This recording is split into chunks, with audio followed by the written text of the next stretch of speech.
kemudian tempatnya Cak Yusron Aminullah itu di Wonosalam. Kemudian yang kedua di sini, dan ini malam ini dalam perspektif pewayangan, nanti temanya seperti itu. Ini saya membawa beberapa karya kanan kiri panjenengan. Itu yang pertama dari sebelah kanan, itu bisa bisa gantung dengan apapun dan siapapun. Jadi motif Perigato ini ada, saya gambarkan dengan sapaan angin pun, ini saya simbolkan pesiun angin. Pohon bambu itu bisa seperti ini, seperti orang yang menari. Sambut, seperti orang yang menari. Jadi ini adalah pesiun angin. Kemudian ada burung, ada kupu-kupu. Itu ketika di bawah pohon bambu itu menjadi nyaman, menjadi nikmat. Makanya pohon bambu ini bisa klik dan gadok dengan apapun dan siapapun. Itulah motif Perigato. Kemudian yang kedua, ini juga bentuk batik lukis bedak alas. Nah, bedak.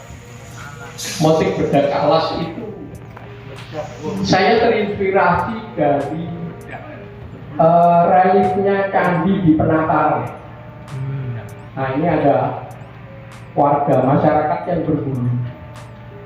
Masyarakat yang berbulu pakai semacam tulup, tapi tulupnya kayaknya juga waktu itu luar biasa ketika ditamakan ke binatang. Kemudian ada orang yang mancing dan ada binatang-binatang di sekitar kita. Dan ini di relief Candi Penataran itu tergambar sedemikian rupa. Saya terinspirasi dan saya aplikasikan menjadi motif bedak alas. Kemudian yang ketiga, di Wikrama itu ketika Prabu Kresna dia marah, kemudian berubah menjadi Buto Bolosrenu. Nah, ceritanya saya bikin motif wayang. Terakhir ini saya bikin motif wayang. Saya ada terinspirasi dari waktu itu ngobrol-ngobrol dengan almarhum Bapak Marioko, pelukis kaca. Itu memberikan masukan kepada saya. Jadi wayang itu kalau diaplikasi jadi batik, saya beberapa kali melihat itu di sawah kok nggak enak ya. Padahal wayang itu adalah bentuk demografi, bentuk manusia yang digambarkan, kalau bahasa seni rupanya rusak, sudah berbentuk rusak. Nah, ketika diaplikasi jadi motif batik itu kok di sawah nggak enak. Oh iya, itu sebuah tantangan. Akhirnya saya diskusi, kemudian akhirnya dia memberi masukan. Coba ganti kalau mau mengaplikasi menjadi motif wayang, motif wayang di babaran batik. Itu coba jenengan membaca buku tentang ensiklopedia wayang. Akhirnya saya mencari dan ketemu. Dari ensiklopedia wayang itu saya membaca tentang cerita wayang, tentang karakter wayang, tentang bentuk wayang yang bagaimana enaklah.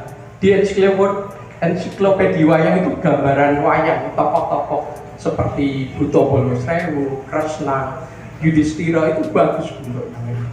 Akhirnya saya salah satunya motif Triwikrama. Ini saya terinspirasi dari cerita wayang ketika Prabu Kresna marah dan berubah menjadi Buto Bolosrenu. Dan ini berambut api, kemudian menjadi raksasa seperti itu. Nah, kemudian yang saya terinspirasi dari manusia pertama, salah satu manusia pertama di dunia, wajah Ensis. Nah, waktu itu saya terinspirasi itu dan saya aplikasikan menjadi motif, ada fosil lagi. Ini ada cerita yang menarik ketika saya bikin motif motif purba ini. Ketika saya sudah menggambar penuh di kain dalam bentuk sketching, kemudian saya memanggil mbak yang biasa nyanting. Kemudian saya tunjukkan, mbak, ini tolong di-cutting. Oh, motif baru ya Pak Adi? Iya Mbak, ini motif purba dan itu ada gambar fosil tengkorak, ada fosil binatang begitu. Kemudian dibawa pulang. Keesokan paginya ketika saya membuka gerbang depan itu, pagi-pagi dia diantar suaminya dan bilang dengan agak ketakutan gitu, Pak Adi, saya nggak sanggup nyanting ini. Kenapa? Ya pokoknya. Dan diserahkan. Ternyata nggak selesai. Akhirnya dia yang masuk cerita ke dalam. Ya, dia cerita. Nah, ternyata ketika nyanting setelah saya serahkan, siangnya itu dicanting. Akhirnya tidak selesai. Malamnya diteruskan. Nah, malamnya itu dia nyanting, biasa nyanting itu dekat dapur. Suaminya nonton TV dan anaknya di depan.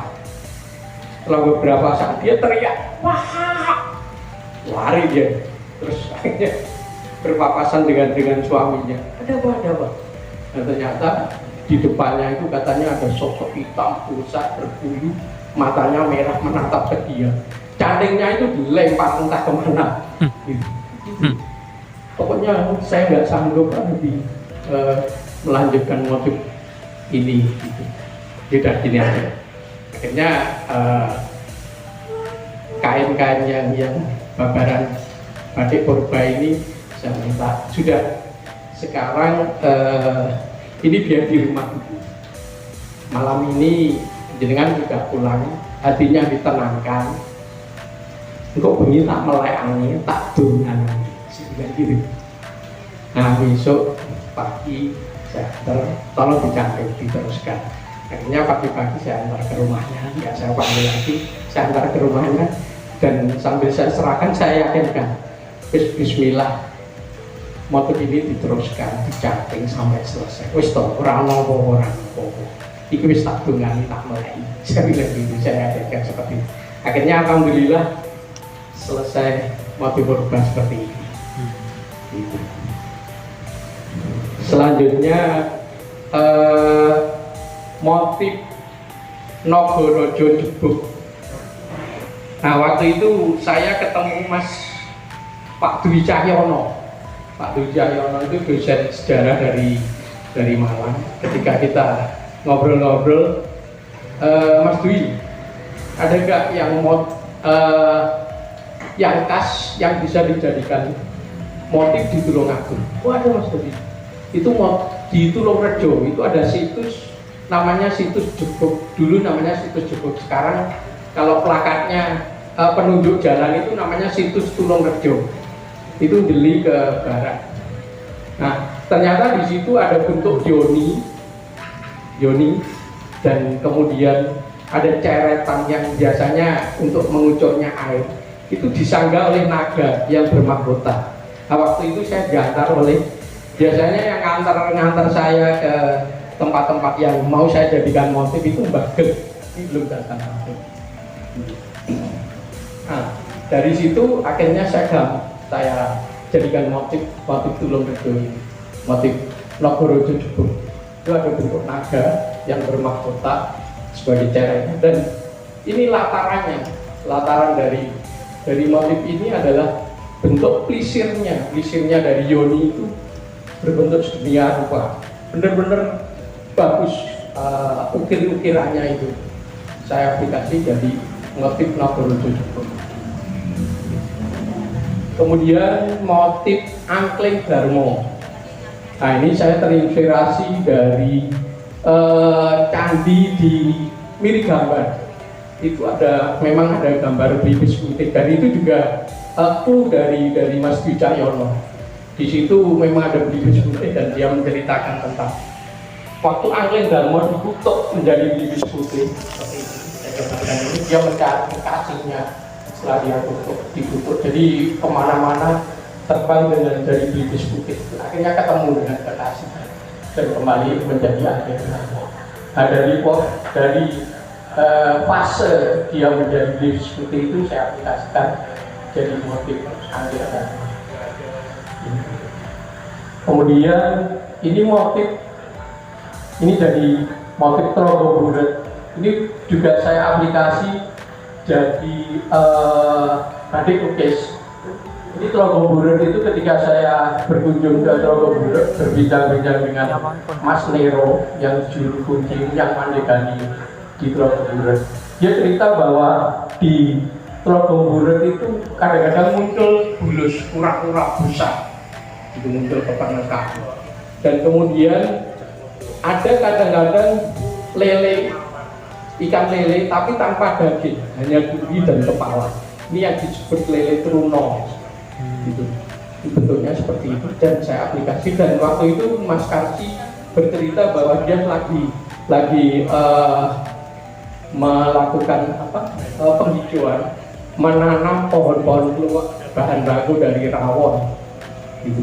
Jadi di telaga ini di tengah hutan ada pohon-pohon besar begitu. Ini jadi motif Trogo Buret. Ini ada bentuk kain panjang, ada bentuk batik lukis seperti itu. Dan yang di depan itu motif macam-macam, itu ada motif itu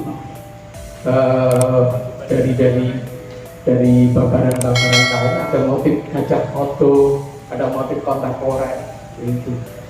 Dan itu memang saya display dengan ini. Saya membawa bersama dengan istri saya, dia yang menjaga itu display tersebut. Saya kira seperti itu uraian dari batik-batik karya saya yang ini merupakan pameran tunggal batik kedua. Dan saya kemarin bikin caption dari ini. Monggo Mas Gading Mam, ini adalah teman pembatik dari Blitar. Terima kasih. Yang bahan Mas Gading.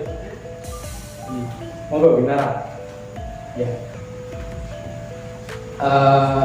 Demikian dari saya. Dan kemarin saya bikin caption tentang acara ini. Jadi pameran batik nanggap sarasean. Seperti itu. Nggih, matur suwun. Assalamualaikum warahmatullahi wabarakatuh. Waalaikumsalam warahmatullahi